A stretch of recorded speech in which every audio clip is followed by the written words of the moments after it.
Corentin découvre la politique carbone de sa banque. Corentin retrouve Amélie, sa conseillère, pour concrétiser son projet d'investissement financier responsable. Ensemble, ils étudient les solutions proposées par sa banque. Amélie lui explique que le Crédit Mutuel est pleinement conscient qu'il est important de lutter contre le dérèglement climatique. Par exemple, en limitant ses émissions de gaz à effet de serre.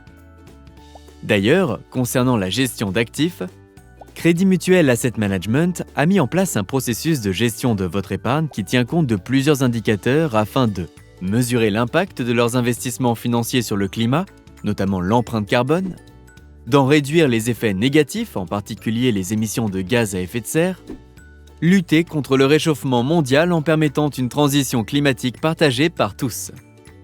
Elle lui apprend par exemple que les gérants de fonds sélectionnent des entreprises qui optimisent leur politique bas carbone et qui cherchent à réduire drastiquement leurs émissions actuelles. Nous privilégions les entreprises qui participent activement à la transition énergétique. D'ailleurs, le Crédit Mutuel agit également à son niveau et a déjà pris la décision de baisser de 30% son empreinte carbone. Amélie est particulièrement fière de la démarche bas carbone de son entreprise. Cette diminution des émissions carbone est directement liée au fonctionnement de l'entreprise. Elle concerne notamment le déplacement des collaborateurs, la consommation d'énergie des bâtiments et les achats. Chacun porte ainsi une attention particulière sur ses choix d'investissement.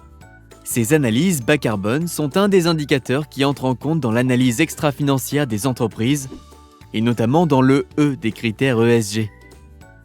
Corentin est rassuré, il a confiance dans sa banque et sait que son investissement financier va contribuer à aider la planète.